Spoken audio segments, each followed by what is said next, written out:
말도 안 되게 쉬운 나의 다이어트 방법에는 몇 가지 비밀이 있다. 먼저 원하는 것을 무엇이든 먹는 것부터 시작해보자. 안녕하세요. 하와이 데저텍입니다. 여러분은 성공합니다. 여러분이 그걸 원했기 때문이죠. 오늘은 성공 마인드를 받쳐주는 몸에 대한 이야기를 할 건데요. 사실 뭔가를 해 나갈 때 몸이 아프면 제대로 할 수가 없죠. 몸이 안 좋으면 긍정적인 마인드를 만드는 것 자체도 진짜 힘듭니다. 거의 닭이 먼저냐 달걀이 먼저냐와 비슷한 수준이죠. 구독자님 댓글 중에 하나입니다.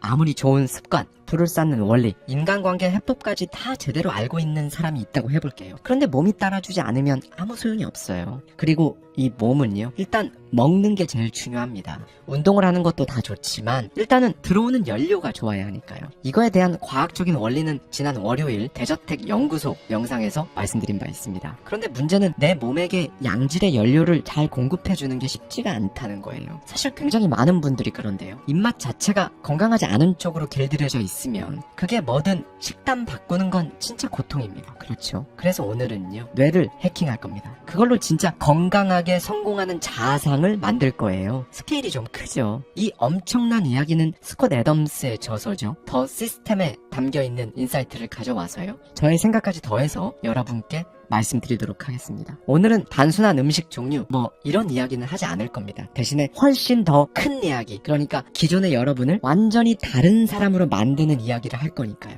일단 중요한 게 하나 있습니다. 그 연료를 도대체 나랑 어떻게 친하게 만드냐, 일단 이게 중요해요. 네, 저자의 결론은 정말 간단하지만 강렬합니다. 10kg을 뺄 거야 라고 말하지 말라는 거죠. 대신 매일 무슨 일이 있어도 첫 끼는 샐러드를 먹는다 라고 말하라는 겁니다. 이게 얼마나 대단한 거라고 그러나 싶으시죠. 일단 성공 마인드를 건강하게 만들어야 하니까 중간에 셀프 퇴장하지 않고 계속하기 위해 좋은 연료를 주입해서 여러분이 원하는 그 삶에 맞는 정체성을 장착하려고 그러는 겁니다. 그걸 하려면 당연히 입맛 성형이 필요하겠죠. 그런데 이거 몇 번 하다가 포기하고 또 좀 하다 말고 이렇게 되지 않으려면요, 먼저 뇌를 해킹해야 합니다. 해킹하려면 뭘 해야 할까요? 시스템을 파악하고 그걸 조작해야죠. 네, 그럼 이 시스템은 도대체 뭘까요? 저자는 말합니다. 다이어트를 예로 들면 20kg 감량은 목표지만 올바른 식습관은 시스템이다. 운동은 어떤가? 4시간 이내 마라톤 완주는 목표지만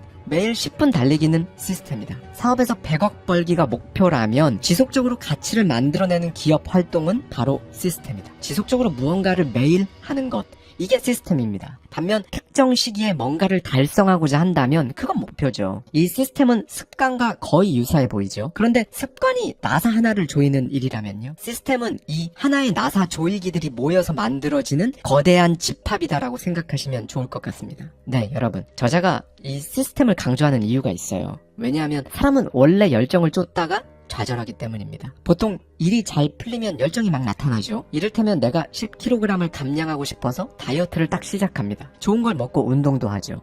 그런데 몸무게가 쑥쑥 빠집니다. 피부도 막 좋아지고요. 그러면 신이 나죠. 진짜 열정이 활활 타올라서 더 열심히 제대로 합니다. 그러다 어느 날 갑자기 분명 어제보다 더 열심히 했는데 아무 변화가 없는 겁니다. 갑자기 힘이 쭉 빠지고요. 오늘은 아무것도 하기 싫어집니다. 열정이 성공을 불러온 게 아니라요, 성공이 열정을 불러왔던 겁니다. 그래서 어떤 지표가 오늘은 성공 아님이라고 알려주면 금방 사그라드는 거예요. 이건 모든 사업, 모든 공부, 모든 건강을 위한 일에 다 적용됩니다. 만약 여러분이 그 힘든 다이어트에 성공했는데 그 후에 매번 예전 몸무게로 계속 되돌아간다면요, 그건 목표는 있었지만 시스템이 없었기 때문이에요. 투자? 똑같아요. 투자를 실패했다면요, 그 행위에도 목표는 있었는데 시스템이 없었던 겁니다. 여러분, 목표는요, 여러분이 그걸 왜 해야 하는지에 대한 당위성, 그리고 여러분 스스로 그거 당연히 해낸다는 신뢰라는 용처로 존재하면 되는 거예요. 그 다음엔 잠재의식 머리 뒤편으로 딱 보내버리고요, 이제 여러분 하루하루는 시스템으로 굴러가야 합니다. 하루 동안 여러분이 의식적으로 생각하고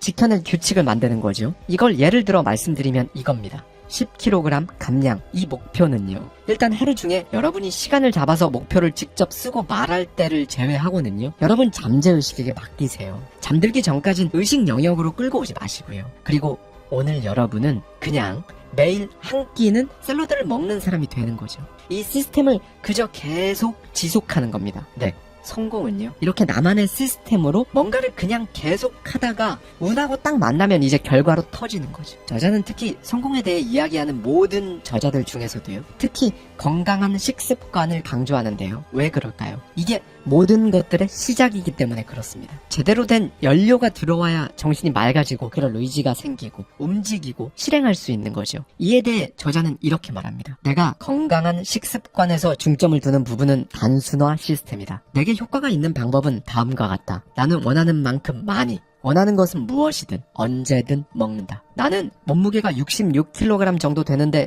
그렇게 몸이 가볍고 기분 좋을 수가 없다. 이건 유전적인 성향 때문이 아니다. 우리 부모님과는 아무 상관이 없는 몸무게다. 나는 늘 76kg의 몸무게로 살아왔었다. 내 키에 그 몸무게는 뚱뚱해 보였다. 말도 안 되게 쉬운 나의 다이어트 방법에는 몇 가지 비밀이 있다. 먼저 원하는 것을 무엇이든 먹는 것부터 시작해보자. 여기서 숨겨진 비밀은 이것이다. 바로 먹고 싶은 것을 바꾸는 것이다. 이게 무슨 소린가 싶으시죠? 여기서 저자의 말을 조금 더 들어볼게요.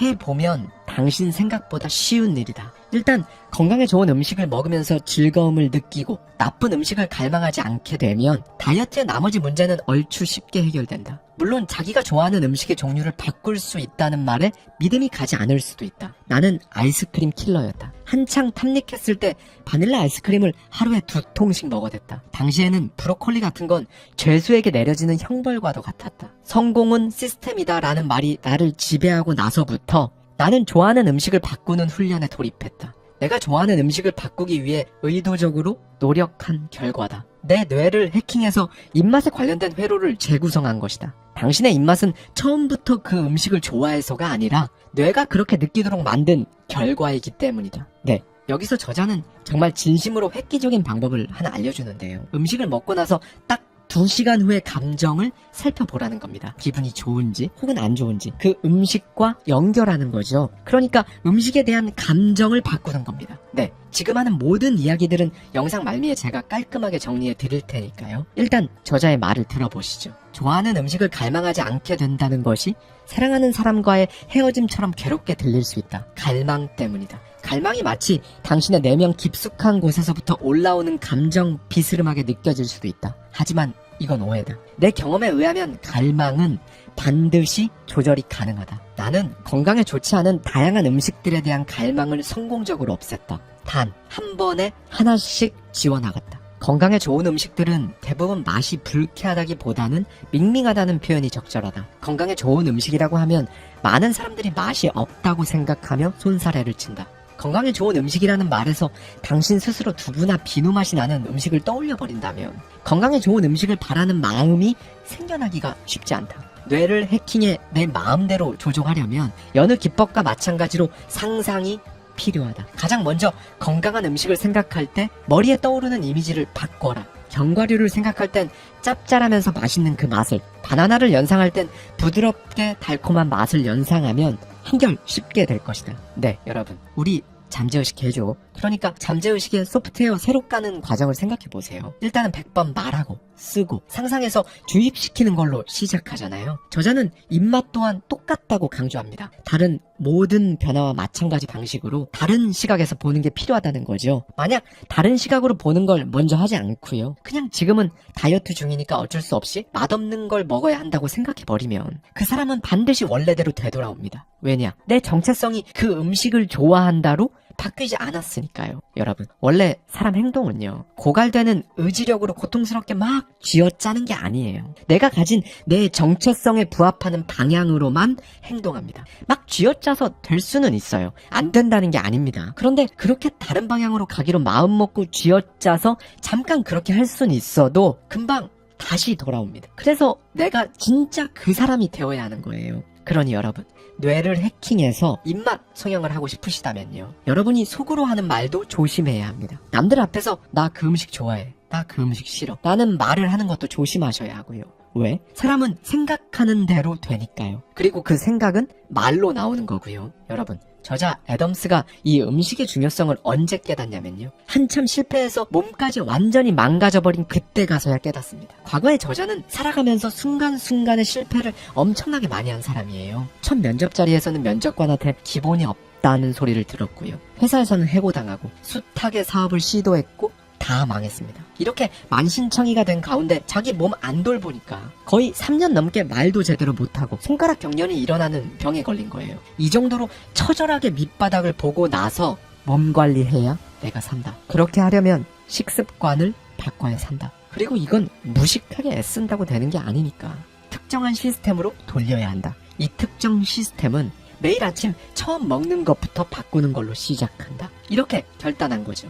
저자는 그때를 이렇게 회상합니다. 내 말이 이상한 소리처럼 들리겠지만 입맛을 바꾸기 위해 나는 몸을 그냥 살덩이가 아니라 프로그램을 짜 넣을 수 있는 말랑말랑한 로봇으로 생각하기 시작했다. 이렇게 작은 시각의 변화는 보기보다 큰 효력을 발휘한다. 사람들은 대부분 먹는 음식과 먹을 때의 느낌 사이에 별다른 효과가 없다고 생각한다. 이런 사람들은 자신의 몸을 그냥 살덩어리로 본다. 이들은 인생에 워낙 많은 요소들이 영향을 주기 때문에 음식의 영향이 중요하긴 해도 어떤 식으로 영향을 끼칠지는 예측 어렵다고 말한다. 성인이라면 음식 섭취의 기본적인 인과관계를 안다. 과식하면 몸이 붓고 가스가 차고 매운 걸 먹으면 콧물이 난다는 정도는 안다. 하지만 최근 먹은 음식과 기분, 문제 해결 능력, 에너지 수준을 한 번이라도 연관지어 생각해 본 사람은 몇이나 될까? 우리의 어제, 오늘, 내일은 비슷해 보일 수 있어도 그 사이 기분은 널뛰기를 하듯 심하게 출렁인다. 당신의 기분에 영향을 미치는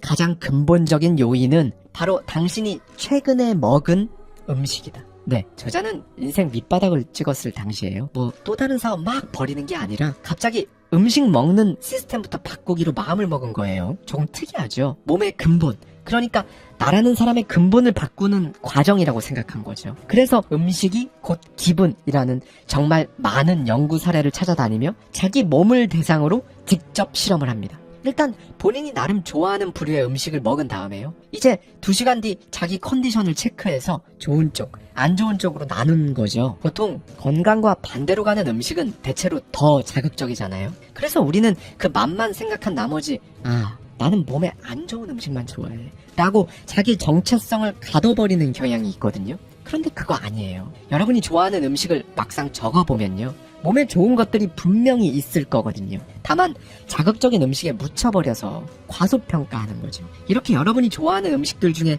몸에 좋은 것부터 그 비중을 늘려나가기 시작하면요, 입맛 성형이 엄청나게 쉬워집니다. 저자 역시 이걸 발견했어요. 그리고 본인의 컨디션이 2시간 전 먹은 음식에 엄청나게 지장을 받는다는 사실을 딱 알아낸 겁니다. 여기서 저자는 의도적으로 혼잣말을 이런 식으로 했다고 해요. 이거 먹으면 기분이 좋아. 이건 먹으면 기분이 안 좋아. 이렇게 말하면서 뇌를 세뇌시킵니다. 해킹하고 있는 과정이죠. 여러분, 그러니까 이 모든 과정은요, 자기 식습관을 글로 직접 써서 어떠한 패턴을 찾아낸 거죠. 그 다음 자기한테 에너지를 주는 음식, 그리고 졸음을 유발하는 음식을 가려낸 다음 자신의 기분과 연결지어 음식 더하기 특정 기분, 이걸 뇌에 주입시킨 겁니다. 마지막으로 그 중에서도 가장 좋은 기분을 유발하면서도 몸에 좋은 기운을 주는 음식을 정해서 매일 아침 일어나서 바로 먹는 소위 식습관 시스템을 자리 잡게 만든 거고요. 첫 끼를 그렇게 먹으니까 하루 나머지 식습관은 이상하리만큼 술술 풀렸다고 저자는 강조하는데요. 물론 잘 안 된 날도 있었지만요. 그래도 막 의지력을 써서 인위적으로 바꾸려고 할 때보다 압도적으로 수월했다고 저자는 말합니다. 네,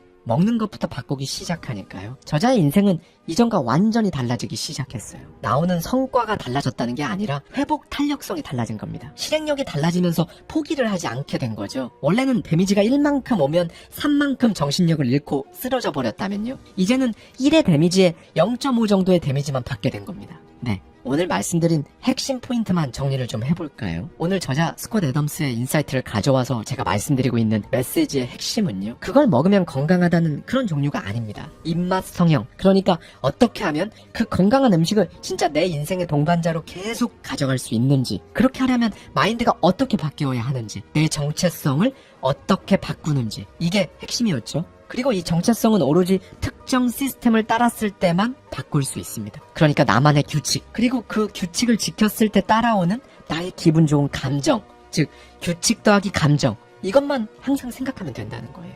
여러분, 특히나 몸 관리에 있어서요, 우리는 굉장히 쉽게 그리고 자주 셀프 퇴장을 합니다. 그렇죠?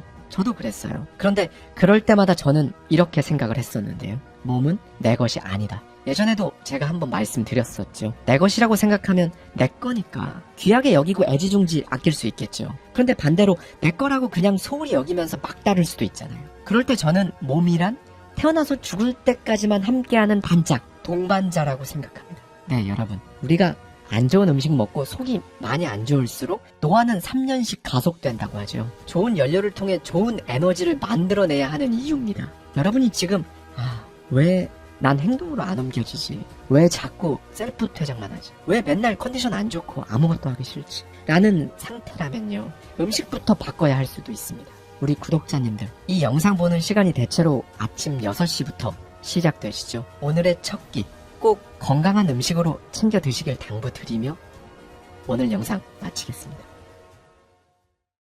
아무리 강한 악질 같은 생각도, 습관도, 기존의 여러분 모습도 없애겠다고 생각하면 없어집니다.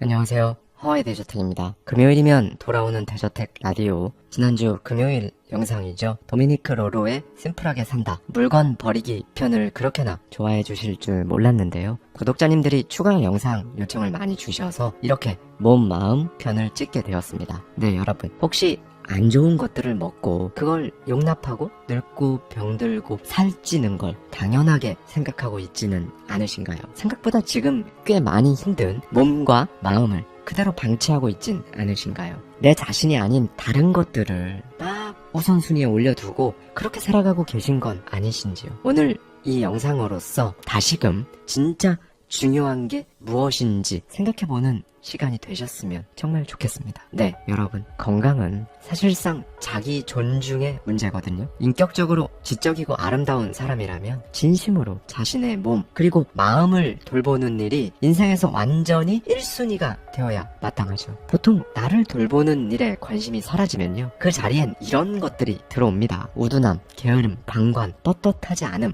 비교하는 마음. 돌보지 않은 몸은, 그리고 마음은요, 결국 우리에게 해를 입혀요. 네, 그러니 자신을 존중하지 않고 몸과 마음을 아무렇게나 내버려 두는 건 진짜 그게 바로 책임감 없는 겁니다. 명백히 그렇죠. 그러니 몸과 마음을 돌아보는 일은 사실상 의무예요. 우리는 다른 어떤 것들보다도 나라는 사람의 마음과 몸을 돌보는 일을 1순위로 올려야 합니다. 사실 각자가 이것만 잘해도 사람이 서로를 힘들게 하는 일 자체가 줄어드니까요. 돈을 벌고 사회생활을 하고 누군가를 돌보고 다 좋습니다. 그런데 일단 여러분부터요. 여러분 거부터 하셔야죠. 본인을 돌보지 못하면, 본인의 상태가 스스로 생각해도 엉망이라면 여러분이 손대는 그 무엇도 빛을 낼 수 없습니다. 그러면 나를 돌아보려면 뭐부터 손을 대야 할까요? 하루를 쭉 따라간다는 느낌으로 한번 살펴볼까요? 가장 먼저 눈을 뜨자마자 우리에게 고민을 안겨주는 문제입니다. 먹고 사는 거. 네, 먹는 거죠. 그 중에서도 저는 오늘 음식을 대하는 태도, 이 부분에서 정말 중요한 이야기를 드리고자 하는데요. 제 주변에 정말 가까운 지인이 있는데요. 몸무게에 진짜 엄청나게 스트레스를 받더라고요. 가만 보니까 스트레스를 받으면 정말 음식으로 학대를 하듯이 몸에 우겨놓고 괴로워하다가 다시 또 절식하는 패턴을 계속 반복하는 겁니다. 그래서 제가 음식으로 도망가지 마 라고 말해줬는데요. 그랬더니 머리를 한 방 맞은 것 같아 보이더니 그럼 어떻게 해야 하냐고 묻는 겁니다. 그래서 저는 그냥 솔직히 말해줬어요. 지금 과식하고 있다는 생각이 들기 전에 먹는 걸 딱 멈춰봐 라고 말해줬어요.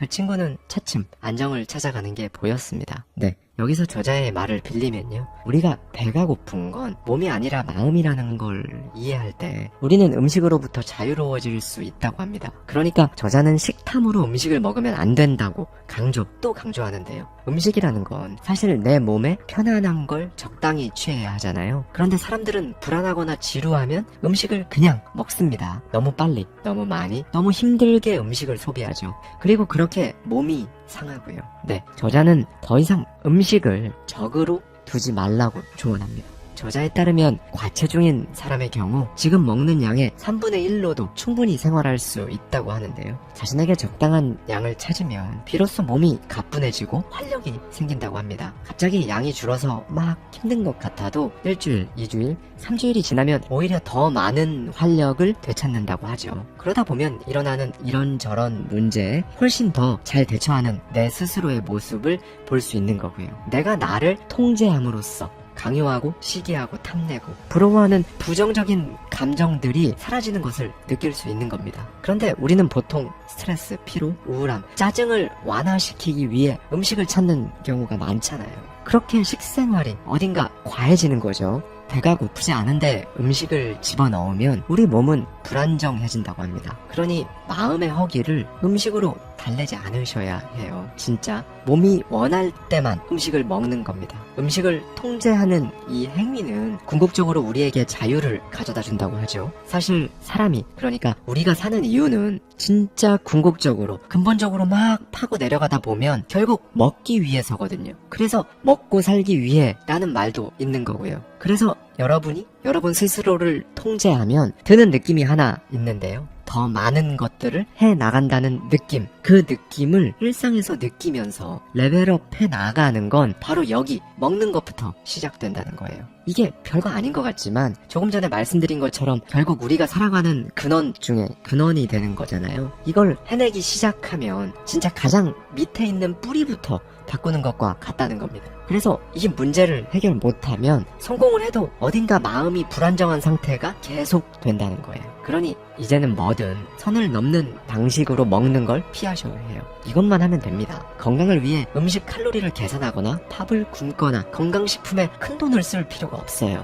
그러니까 먹는 것에 연연하는 그 어떤 강박적인 행동은 전혀 필요 없다는 뜻입니다. 더 중요한 것들이 있잖아요. 음식 말고 여러분이 집중해야 할 더 중요한 것들이 분명히 있습니다. 그렇죠. 그거에 모든 에너지를 쏟아 부어야 하는데, 소위 인생 비듬이 돌리면서 인생 바꿔야 하는데 음식이 이걸 방해하면 안 될 겁니다. 음식은 딱 여기까지 역할을 해주면 되는 거예요. 적당히 즐겁고 편안한 형태를 갖춰서 여러분의 몸과 어우러지는 것, 여기까지입니다. 그저 배가 고프면 내 몸이 원하는지 내 마음이 허기진 건지 살핀 다음에 여러분에게 가장 편안한 것들을 적당량 먹으면 그만인 거죠. 이 문제에 대해 초연해질 필요가 있습니다. 먹는 것, 소위 먹는 문제에 대해 자유로운 상태가 되었다면 이제 할 게 있죠. 움직여야 합니다. 단순한 운동이 아니고요. 운동 전에 해야 할 것들이 있어요. 바로 표정과 자세입니다. 네, 여러분. 사람이 자기 표정을 의식해서 자유자재로 쓰는 거, 이건 사실 정말 중요하거든요. 우리 생각은 보통 표정으로 드러나잖아요. 그래서 이 표정은 우리를 돋보이게 할 수도 있고 망하게 할 수도 있습니다. 무조건 밝게 유지해라 이런 거 아니고요. 여러분의 표정이 긴장되어 있는지 체크해보세요. 표정이 긴장되어 있다는 건요, 생각이 긴장하고 있다는 거거든요. 둘 중에 한 가지 방법을 쓸 수 있는데요. 첫 번째는 생각을 완전히 다르게 하는 겁니다. 긴장을 전혀 하지 않을 수 있는 방향으로 말이죠. 그런데 이건 평소에 연습이 되어 있지 않으면 말 그대로 즉시 바로바로 써먹을 수가 없습니다. 그래서 일단은 두 번째 방법으로 가는 게 제일 빨라요. 표정을 바꾸는 겁니다. 이건 생각을 바꾸는 것보다 사실 훨씬 쉽거든요. 표정에서 긴장을 없애면 신기하게도 생각의 긴장도 훨씬 괜찮아집니다. 반대로 표정이 계속 긴장되어 있으면 생각이 계속 경직되어 있는 거죠. 이렇게 되면 우리가 해야 하는 원하는 것, 원하는 삶을 위해 부단히 가는 것, 이게 당연히 잘 안 되겠죠. 여러분, 언제든 긴장되는 순간을 마주하면 진짜로 한번 해보세요. 미간을 풀고 가능하면 미소를 짓고 얼굴 근육을 풀어보는 겁니다. 진짜 확실히 효과가 있을 거예요. 그리고 이제 여러분의 자세를 보세요. 저자는 우리 몸이 자신의 생각을 표현하는 몸짓의 집합체라고 하는데요. 그러니까 나라는 사람은 단순한 몸짓의 반복으로 이루어져 있다는 거예요. 내가 품고 있는 생각, 마음이 내 몸짓을 통해 드러나는 거죠. 여러분이 정말로 위대한 생각을 지녔다면 그게 여러분 몸짓을 통해 제대로 드러날 수 있도록 자세를 구부정하지 않게 해보십시오. 네, 기존에 어떻게 해야 건 그건 상관없어요. 앞으로 반복해서 하는 몸짓이 여러분 몸에 깊숙이 계속 쌓일 거고요. 결국 그게 여러분의 모습이 될 겁니다. 지금까지 나는 이래서 자세가 안 좋아, 몸이 구부정해 라는 말, 일단 이 말부터 이제 하지 않는 것부터 해보시는 거예요. 네, 우리의 표정과 자세는 사실 우리 마음과 단단하게 연결되어 있는 겁니다. 그러니 여러분, 경직되지 않게 이걸 마음속에 항상 기억해 주셨으면 좋겠어요. 경직되지 않는 마음이 바로 우리가 흔히 말하는 여유로운 마음이고요. 이건 자신감이라는 걸로 나타나서 우리의 표정과 자세를 바꾸는 바꾸는 거예요. 그러니 결국 생각부터 바꿔야 합니다. 네, 여러분. 저자는 머릿속에서 떠올리는 이 말과 이미지가 화학 물질과 마찬가지로 우리에게 영향을 미친다고 강조하는데요. 우리는 모두 정신에 종속되어 있죠. 스스로 나는 원래 뚱뚱하다는 생각을, 그 정체성을 가진 사람이 아무리 날씬해지고 싶어서 다이어트를 한다고 해도 소용이 없다고 하죠. 왜냐하면 다이어트를 하기 전에 일단 스스로 나는 날씬한 사람이다 라고 생각부터 바꿔야 하니까요. 그래야 단 한 번도 날씬한 적 없던 사람이라고 할지라도 날씬해질 수 있다고 저자는 진짜 강하게 주장합니다. 여러분, 여기서 포인트가 하나 나왔어요. 그러니까 바라는 내가 있으면 마음을 도와주셔야 하는 겁니다. 생각을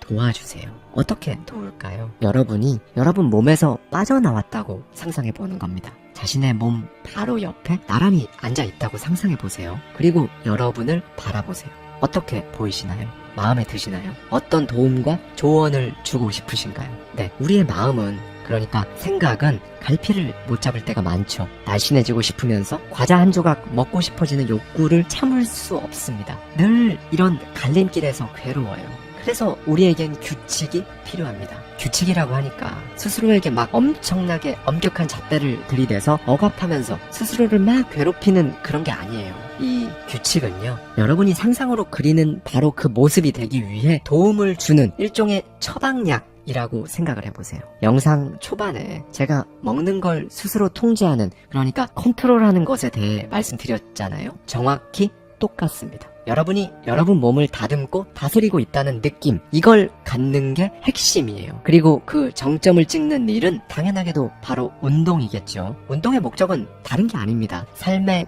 긴장을 풀어주는 것. 네, 여러분, 몸의 긴장을 풀어주는 운동이라면 그 무엇이든 좋습니다. 사실 우리의 생각과 일상은 너무 뻣뻣하잖아요. 신체적, 정신적으로 긴장해서 에너지가 줄줄 새죠. 그러다 보면 해야 할 일도 흐지부지 흘러가는 경우가 많고요. 그러니 운동을 통해 몸에서 발산되는 에너지를 느끼세요. 긴장을 푸시고요. 주 2회 1시간 작정하고 하는 운동도 좋지만 그냥 딱 하루에 10분씩 꾸준한 것도 좋습니다. 그 무엇이든 여러분에게 맞는 것. 여기서 또 운동해야 되는데 이렇게 강박이 생겨서 여러분을 잡아먹지 않을 정도로 여러분 일상에 배치해보세요. 그냥 여러분 삶에 자연스럽게 녹아들도록 규칙을 정해보는 겁니다. 이렇게 운동으로 긴장을 풀고 생기를 찾은 사람은 빛, 카리스마, 아우라를 발산한다고 저자는 강조해요. 네, 내 삶을 떠받치는 이 작은 규칙들은 일단 그날 하기만 했으면 성공입니다. 그날은 성공한 거죠. 다른 누구도 아닌 자신을 위한 성공이니까 이게 바로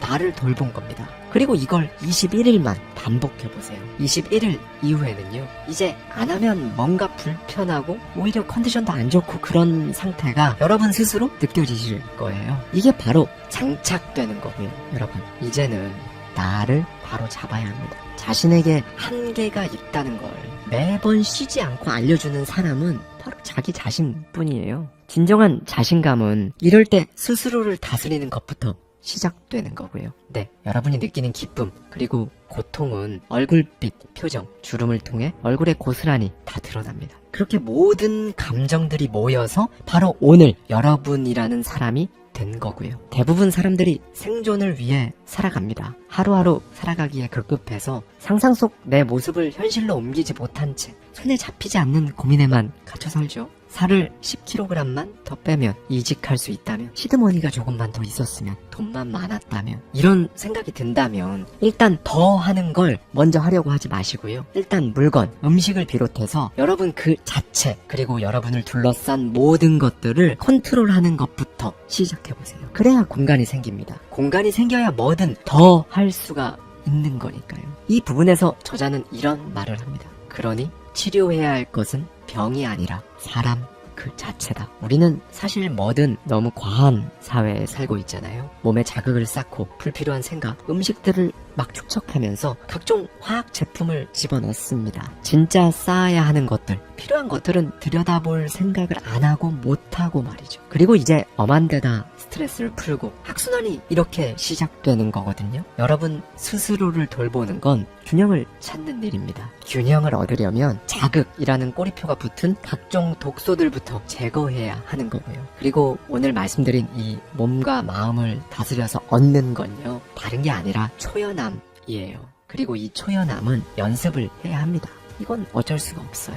여러분 부디 잡생각에 휘둘리지 않으셨으면 좋겠습니다. 아무리 강한 악질 같은 생각도 습관도 기존의 여러분 모습도 없애겠다고 생각하면 없어집니다. 보통은 생각의 가장 깊은 곳 뿌리에는 그걸 없애는 건 사실상 힘들지 않을까? 라는 생각이 있어서 못 없애는 거거든요. 그 생각이 여러분 인생을 계속 방해하게 두지 마세요.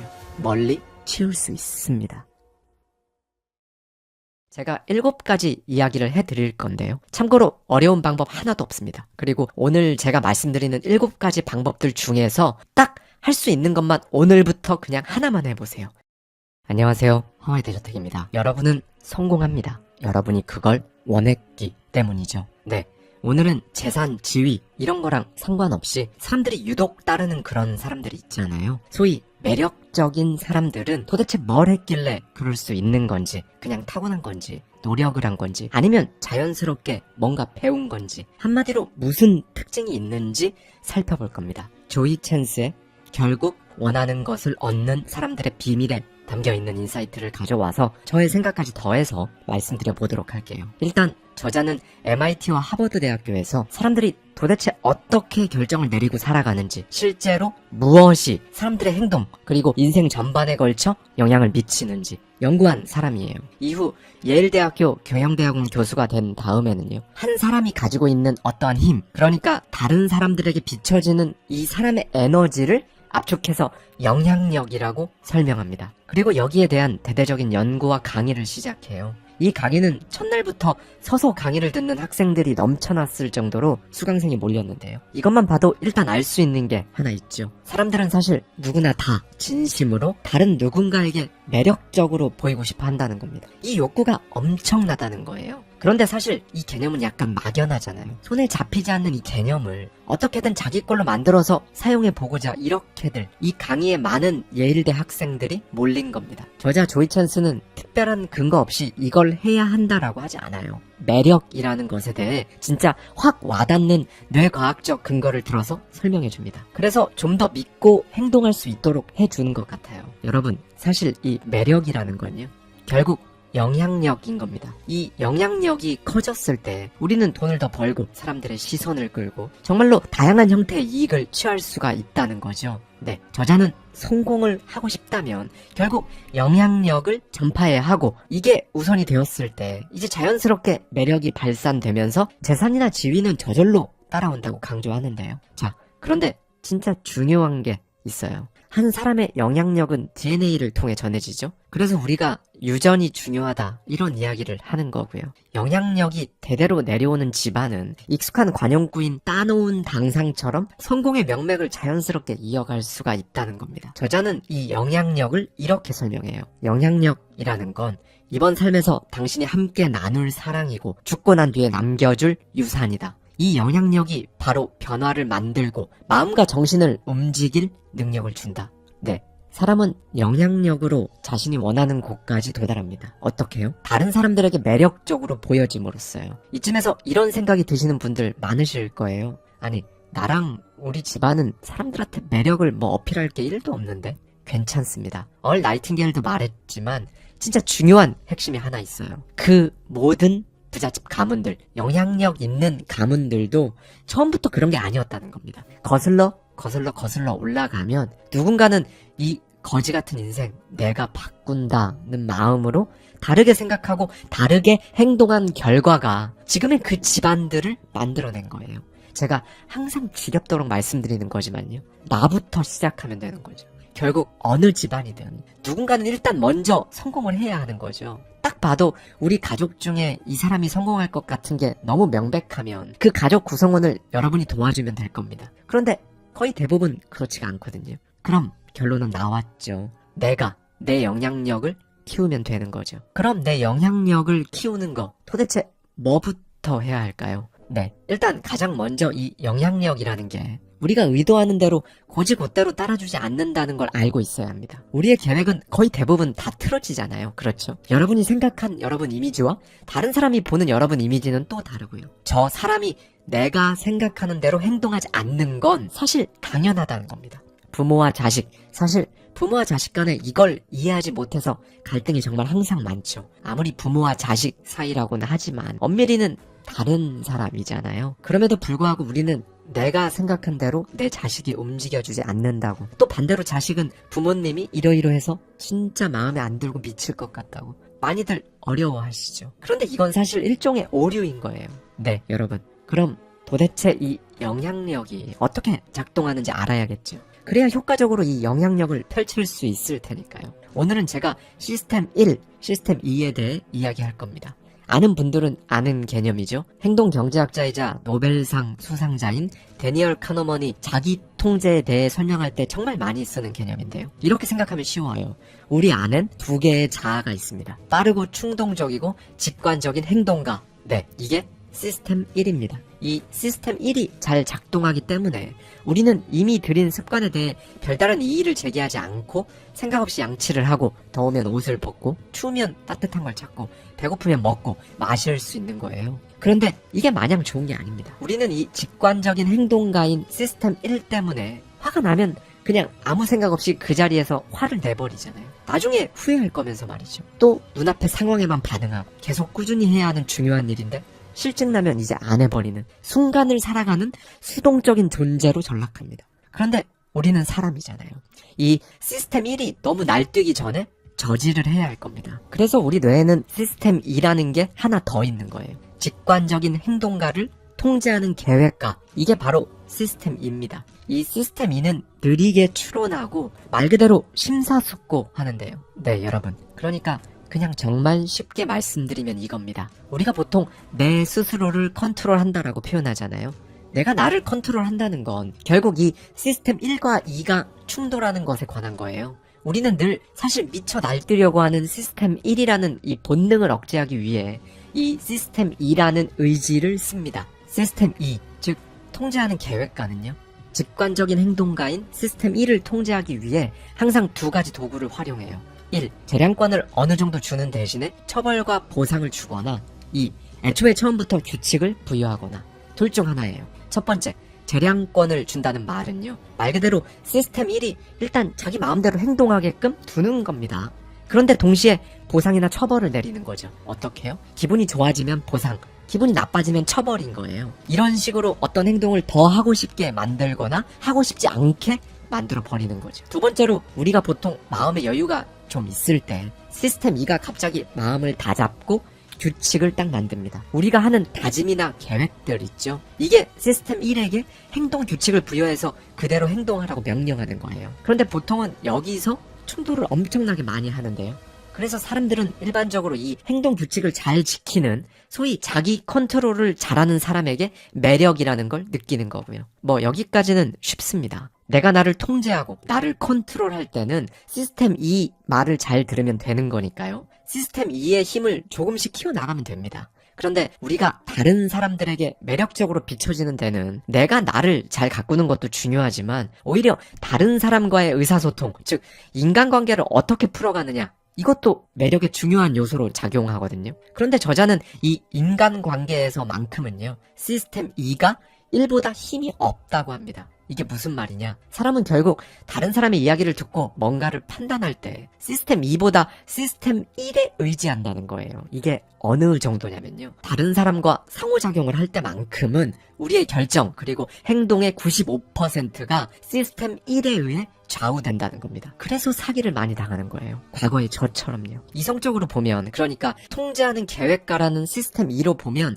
진짜 말도 안 되는 건데 사기 당하고 그러잖아요. 이게 다른 사람과 상호작용하는 인간관계의 영역에서는 이런 일이 정말 빈번하게 일어난다는 겁니다. 그러니까 누군가가 여러분한테 와서 뭐 아무리 논리적으로 증거까지 딱 준비해서 A가 좋다고 백날 말해봐야 여러분 본능이 B에 끌리면 C로 간다는 거죠. 시스템 1은 감정, 습관, 선호, 직감 이런 것들로 이루어져 있어요. 그래서요 여러분, 우리는 보통 다른 사람 이야기를 들을 때 스스로 내가 지금 논리적으로 판단하고 있다고 생각하거든요. 그런데 사실은 감정과 직감에 따라 정보들을 처리하고 있는 겁니다. 네, 여러분. 여기서 또 정말 중요한 포인트가 하나 나왔죠. 우리는 보통 누군가를 바꾸려면 논리적이고 합리적인 주장을 해서 설득해야 한다고 생각하잖아요. 그런데 이렇게 하는 건 영향력과 매력이라는 거에 대해 완전히 거꾸로 접근하는 방법이라고 저자는 일침을 날립니다. 결국 여러분이 누군가에게 영향력을 갖고 싶다면 감정을 울려야 하는 거예요. 정보를 교류하는 게 아니라요. 감정을 교류해야 해요. 공감을 해야 한다는 겁니다. 우리가 흔하게 말하는 공감이 중요하다. 이 말의 뒤편에는 사실 이러한 뇌 작용들이 있다는 거죠. 네, 여러분. 그 어떤 상황이든지요. 다른 사람과 상호작용을 할 때 본능적으로 끌리는 게 가장 강력한 힘을 발휘하거든요. 그렇죠. 머리로는 막 아니라고는 하는데 마음이 계속 끌려서 결국 그렇게 결정해본 경험 다들 있으실 거예요. 네, 여러분이 갖추려고 하는 영향력도 똑같아요. 결국엔 다른 사람들이 여러분을 보고 그래 라고 흔쾌히 말할 수 있을 정도로 여러분이 영향력을 갖추려면요, 그 사람은 여러분한테 본능적으로 끌려야 한다는 거예요. 논리적인 거 말고 그냥 그 사람의 시스템 1이 여러분에게 끌려야 한다는 겁니다. 그럼 수많은 사람들의 시스템 1을 여러분에게 주목시키는 방법, 그건 도대체 뭘까요? 자, 제가 7가지 이야기를 해드릴 건데요. 참고로 어려운 방법 하나도 없습니다. 그리고 오늘 제가 말씀드리는 7가지 방법들 중에서 딱 할 수 있는 것만 오늘부터 그냥 하나만 해보세요. 처음부터 다 하실 필요도 없어요. 첫 번째로 부탁하는 경험을 늘리십시오. 단 되게 쉬운 걸 부탁하는 거죠. 진지하게 눈을 마주치며 하는 쉬운 부탁은요, 사람이 정말 단칼에 아니라고 딱 잘라 말하는 것과 비슷한 정도의 충격을 준다고 합니다. 실제로 쉬운 부탁을 남들한테 살갑게 잘하는 사람들이 더 좋은 성적, 더 큰 연봉과 승진, 원하는 취업 기회를 잘 잡아냈다고 해요. 여러분, 사람이 완벽한 사람에게 끌리는 것 같아 보이진 않으신가요? 그런데 그건 끌리는 게 아니에요. 그냥 머리로 와, 저 사람 멋있다 하는 거 그 이상도 이하도 아니라는 겁니다. 시스템 1이 진짜로 끌리는 건요, 사실 결핍이에요. 어떻게 보면 바로 이 점을 공략하는 거죠. 난 이 부분이 참 어려운데 넌 잘 아니까 간단한 팁 하나만 부탁해 라고 함으로써 여러분은 오히려 영향력이 넓어지고 이상하게 여러분을 따르는 사람이 생겨나는 걸 발견할 수 있을 겁니다. 두 번째는 일부러 카리스마 있는 존재가 되려고 애쓰지 않는 거예요. 이건 사실 굳이 막 관심 받으려고 안달복달하는 모습이거든요. 이런 모습은 오히려 시스템 1에게 역효과를 낳는다고 저자는 강조합니다. 세 번째는 이제 디테일한 방법인데요. 말할 때 앞에 죄송하지만, 제가 부족하지만 이라는 말을 가급적 쓰지 말라는 겁니다. 이런 말을 감소어라고 하거든요. 간혹 눈에 보이는 성과들이 워낙 뛰어난 사람들은요, 앞에 이렇게 감소어를 붙여도 오히려 겸손한 것처럼 보이는 사람들이 있어요. 그런데 그 사람들이 겸손해 보이는 이유는요, 그 사람이 굳이 말 안 해도 증명 가능한 성과들이 있어서 그런 겁니다. 그리고 그런 사람은 극소수고요. 그러니 여러분이 아직 그런 증명이 부족한 상태라면요, 여러분 스스로를 낮추는 표현, 그러니까 감소어는 쓰지 마세요. 알게 모르게 상대방의 시스템 1에 영향을 미쳐서요, 매력과 영향력을 감소시킬 수 있으니까요.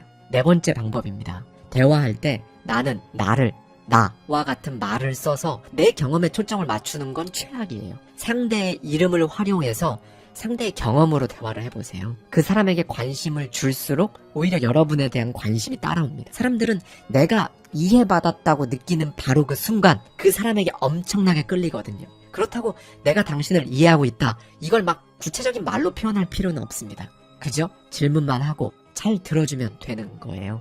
다섯 번째 방법은 질문하기입니다.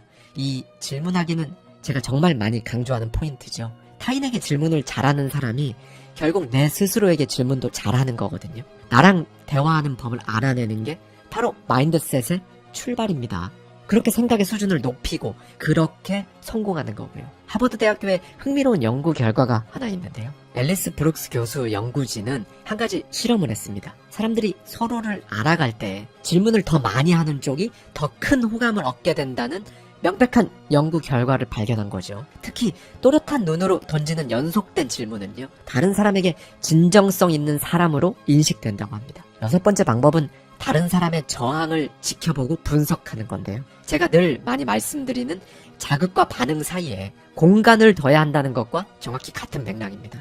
다만 어떤 자극이 나한테 딱 왔을 때 그 자극에 대해 반응하기 전에 공간을 두고 찰나의 생각을 해보는 것, 이게 1인칭, 그러니까 여러분 스스로의 상황에만 적용된다면요, 저항을 지켜보는 이 일은 이제 사람들이 여러분의 의견에 어떻게 반응하는지 딱 지켜보고 바로 판단을 내리지 않는 거예요. 3인칭 관찰자 시점에서 분석해보는 거죠. 보통은 어떤 상황에 휘말리게 되면 감정적으로 대응해버리거든요. 이런 상황에서 한 발 떨어져서 보는 사람은 엄청나게 소수일 텐데요. 바로 이 소수의 사람들이 이제 뭔가 대세와 다르게 간다는 뉘앙스를 다른 사람들에게 주게 되고 결국엔 영향력 있는 사람이 된다는 겁니다. 이제 마지막 7번째인데요.